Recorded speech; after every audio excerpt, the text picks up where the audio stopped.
back, everyone, to the Op Center, your source for wargame-focused overviews of modern conflicts. The Op Center is part of the Sitrep podcast channel, bringing you modern military gaming content on YouTube, Podbean, Twitch, Facebook, on tabletop.com, and other platforms. If you like what you see, please consider supporting the Sitrep with a like, comment, follow, or subscription. You can also support us on Patreon, or check out our great Sitrep merchandise on Zazzle.com. We're back from our summer break, I'm happy to say, but before we get started, I wanted to send a quick shout out to the community members I ran across at the recent Historicon in Lancaster, Pennsylvania. Sitrep subscribers Chip, Bob, and Brian, and community members John and Andrew. It was really great seeing everyone in person, and I hope to see everyone again next year. So far in the Op Center, we've covered the Arab-Israeli Wars running from 1956 to the present day, and the Falklands War of 1982. For our third topic, it's time to go in-country and take a look at one of the most iconic conflicts of the modern era, the Vietnam War. It's tough to say when the Vietnam War actually started. Officially, it is divided between the First Indochina War of 1945 to 54, between the Viet Minh and the French, and the Second Indochina War, the classic Vietnam War, between the Americans and Communist Vietnamese, roughly extending from 1962 to 75. Again, those dates are highly negotiable. But of course, the Communist Vietnamese were fighting for a united country of their own against the Japanese long before either of these conflicts, and fought a series of wars against neighboring Cambodia and even Communist China for years afterwards. Since the 1880s, what would become Vietnam had been part of the colony of French Indochina. Ho Chi Minh, a long-time and exceedingly well-traveled communist leader, had returned to his native country in 1941 to lead a resistance movement soon to be called the Viet Minh. At the time, French Indochina was actually a Japanese possession, having been handed over to Japan by the pro-Axis Vichy government after the fall of France in 1940. Now, since the Viet Minh's first opponents were actually Japanese occupation troops during World War II, the birth of the Viet Minh was ironically supported by none other than the United States, believe it or not, especially the Office of Strategic Services, soon to be reorganized as the CIA. After World War II, France wanted their colonies in Southeast Asia back. The Americans reluctantly acquiesced, hoping to enlist the French in the United Nations and NATO against the Soviets in Europe. Of course, the Viet Minh violently disagreed with this idea, having fought against the Japanese all this time to gain their own independent state. Naturally, fighting broke out immediately between the French and the communist Viet Minh. Communism was on the rise all across Asia, between the Chinese Civil War, the Korean War, a 1948 uprising in Indonesia, and the ongoing war in Malaya. The French were therefore determined to stand firm in their colonies, and were also perhaps a little too keen to decisively win a war somewhere, after an unfortunate and divided history in World War II. Well, things didn't go so well. In the late 1953, the French made an overly aggressive move to win the war once and for all. They airdropped a large force of French paratroopers, Foreign Legion, local allies, artillery, and even some American-built M24 Chaffee light tanks deep into North Vietnam at a place called Dien Bien Phu. They were soon surrounded by well over 50,000 Viet Minh combat troops, with perhaps 50,000 more support personnel, heavy artillery, and Soviet-made Katyusha rocket systems. The 13,000 Frenchmen and their allies never stood a chance. The French pleaded for American help, especially for airstrikes, but President Eisenhower turned down Operation Vulture, which at one point even included the possible use of nuclear weapons to extract the French. Finally, Dien Bien Phu was overrun in May 1954, ending decisively the First Indochina War. Although they'd won against the French, the communists in Vietnam were bitterly disappointed by the peace talks which only gave them the northern half of the country. The southern half would remain a Western-style democracy with its capital in Saigon, bolstered by grants and military support from the United States. All too soon, new fighting began to simmer between pro-communist sympathizers in the newly created South Vietnam and the government in Saigon. South Vietnamese insurgents were supported from North Vietnam's new capital, Hanoi. And with the French knocked out of the box, the Saigon government now had to be supported by the Americans. Frankly, the Americans wanted no part of this war right from the start. Although determined to stem communist expansion wherever they could, the idea of a protracted anti-insurgent jungle war was abhorrent to first the Eisenhower and later the Kennedy administrations. American involvement was therefore initially limited to financial and military aid to Saigon, limited airstrikes, and a handful of advisors to build and train the new Army of the Republic of Vietnam, or ARVN. The Communists, meanwhile, were also coalescing into new factions. The Viet Minh insurgency had been replaced by the National Liberation Front, or NLF, soon nicknamed the Viet Cong. Increasingly, the formal military of North Vietnam was also getting involved. This was the People's Army of Vietnam, often known in the West as the North Vietnamese Army, or the NVA. Despite wanting no part of this war, the Kennedy administration was steadily drawn into increasing levels of support, as the Saigon government and their ARVN forces proved utterly hopeless in dealing with the communist threat. Then, Kennedy was assassinated in 1963, and his vice president, Lyndon Baines Johnson, inherited the Vietnam problem. LBJ wanted war in Vietnam perhaps even less than Kennedy had, but advisors repeatedly warned that a communist victory in South Vietnam would lead to domino collapses in Laos, Cambodia, Thailand, and Burma. Kennedy had stood strong against the communists in the Cuban Missile Crisis, and so LBJ would have to do the same in Vietnam. And the Saigon government, as corrupt as it was incompetent, continued to lose battles in the field even while abusing its people at home, fueling the fire for further communist uprisings across the South. Finally, a tipping point came in the Gulf of Tonkin, where American destroyers were supposedly attacked by North Vietnamese missile boats. This has since been objectively disproven, and even at the time this was highly suspect. Nevertheless, American troops were committed in March 1965 with the 3rd Marine Regiment landing at Da Nang to set up America's first permanent base. Another key moment came in November of '65 when 2 battalions of American Air Cavalry were engaged in 2 very heavy battles against full-scale NVA regiments in the Ai Drang Valley. The Battle of Ai Drang was notable for several reasons, and at least a passing understanding of this battle might be helpful for those looking to wargame in the Vietnam War. This was the first major use of helicopters to insert, support, and withdraw large units from the battlefield. It was also the first major battle between American forces and North Vietnamese Army ground forces, and it also established a pattern of American troops being helo-lifted into combat and seizing key terrain, being attacked by the enemy, which was then taken under withering artillery and air support, up to and including massed B-52 Stratofortress bombing attacks. Sadly, Ai Drang was also a battle that convinced both Hanoi and Washington that they could win this war.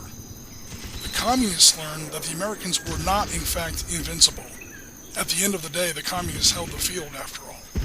And the Americans learned that they could inflict huge losses on the enemy using their edges in air mobility and firepower. Both sides thought that they had found the keys to victory, and both sides were wrong. Over the next 2 years, the Johnson administration reluctantly committed more and more forces to South Vietnam. The general mood was, just get it over with. Commit a large ground army, force the communists into pitched battles where American firepower would prove decisive, bomb the North, and eventually force Hanoi to the peace table. Never did the Americans even contemplate invading North Vietnam as they had in Korea. The objective was to preserve South Vietnam only, never to reunite the whole country under one pro-Western government. For a while, the plan seemed to be working.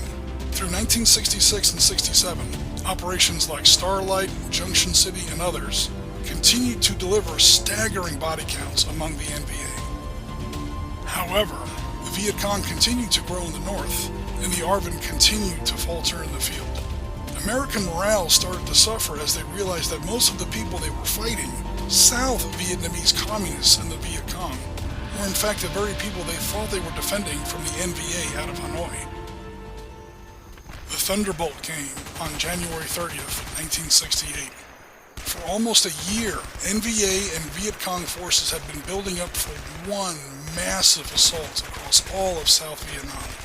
Whereas the American forces usually had to sortie out into the jungle to find the enemy, now the enemy flooded into the cities, the base camps, the highways, the towns, overrunning positions everywhere and nearly toppling the weak South Vietnamese government. The attack was timed for Tet, the Vietnamese New Year, when many South Vietnamese units were on leave for a traditional ceasefire. The Tet Offensive marked the most savage and large-scale fighting yet seen in Vietnam. In one part alone, the Marine Corps base at Khe Sanh, American B-52s bombed for 77 days, until the amount of high explosive tripled the power of the atom bomb dropped on Hiroshima. Overall, NVA forces were turned back, while the Viet Cong was largely shattered, never to fully recover. By all conventional military measures, Tet was a shattering American victory. But Vietnam was no conventional war. The American public had been assured for years that the communists were almost defeated and there was light at the end of the tunnel. Now they were horrified by the sheer scale of the violence and the tens of thousands of troops that the NVA and the Viet Cong clearly still had. LBJ infamously cracked, "Light at the end of the tunnel? We don't even have a tunnel. We don't know where the tunnel is." The escalating grind of the Vietnam War, topped by the Tet Offensive, clearly destroyed the Johnson presidency. He declined to run for a second term in the 1968 elections. The new president, Richard Nixon, made it his policy to get out of Vietnam, but with some kind of negotiated settlement, peace with honor as it was known. It didn't work. Emboldened by the huge anti-war protests and escalating violence in the streets all across America, Hanoi refused to come to the negotiating table. The war dragged into the 1970s. Bombing was expanded into Laos and Cambodia. In order to get at NVA infiltration routes along the infamous Ho Chi Minh Trail, a full-scale American and South Vietnamese invasion of Cambodia was launched, causing still more outcry across the world and especially in the American public and government. Only after a vicious and highly controversial bombing effort directly into major North Vietnamese cities did Hanoi finally come to the table.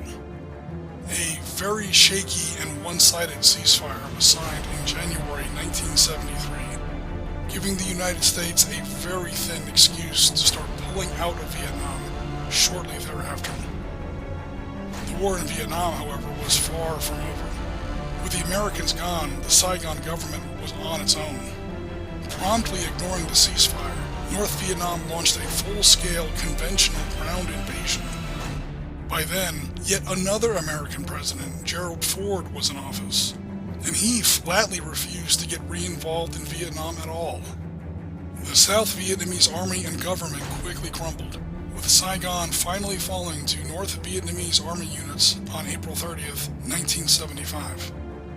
The panicked chaos of the last American evacuations of the Saigon embassy remains one of the most humiliating days in the history of the United States.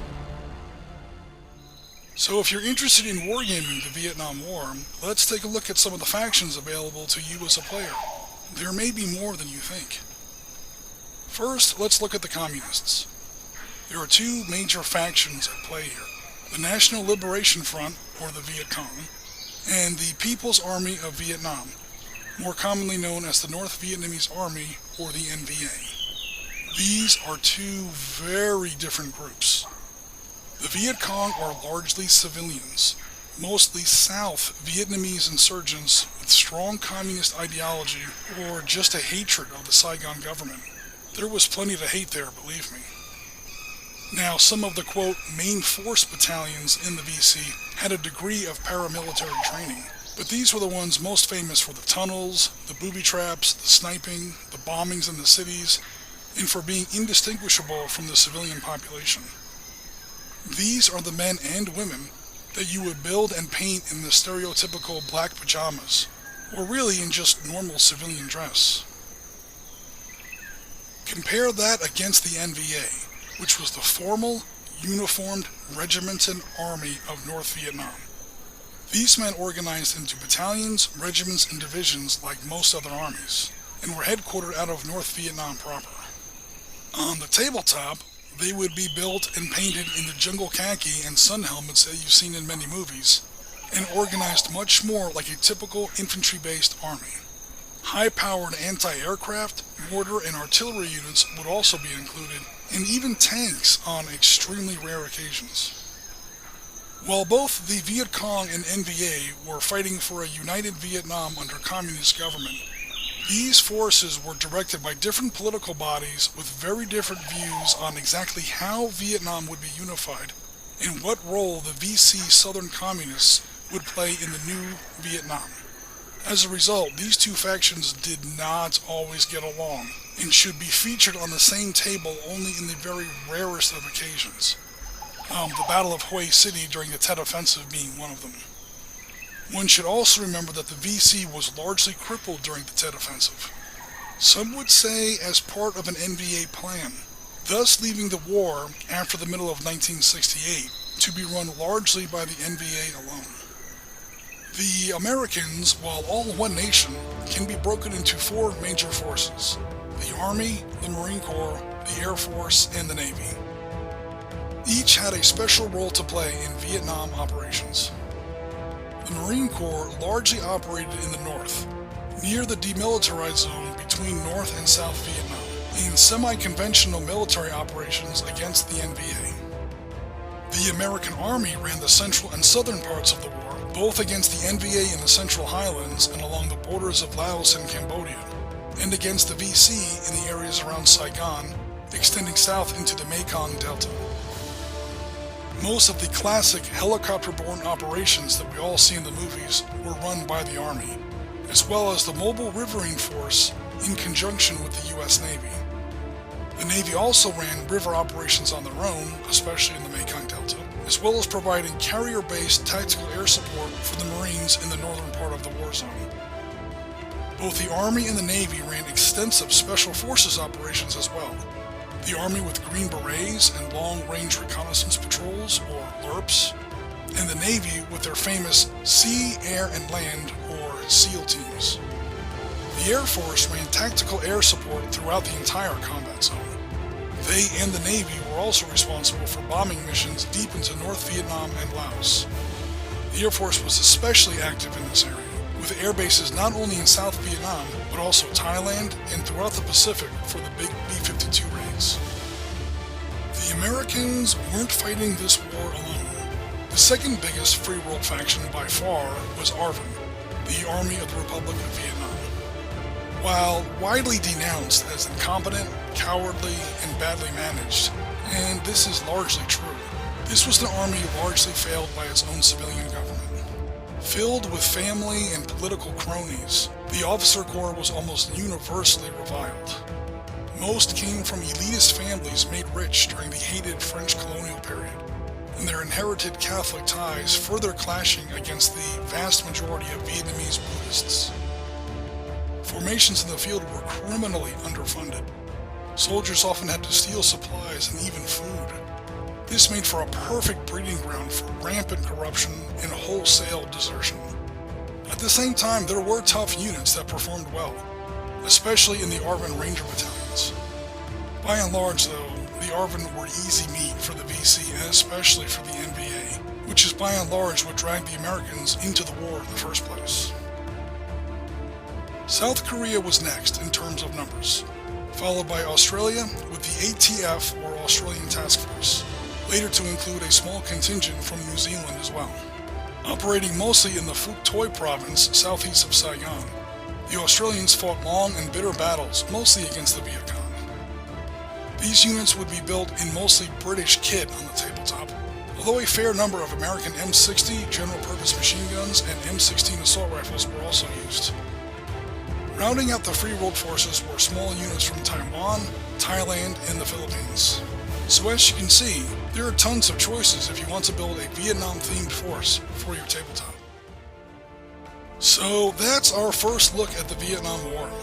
I know we covered a lot of history and background here, folks, but I feel it's important to at least have a summary understanding of the conflict to understand how and why these battles were being fought when trying to recreate them on the tabletop.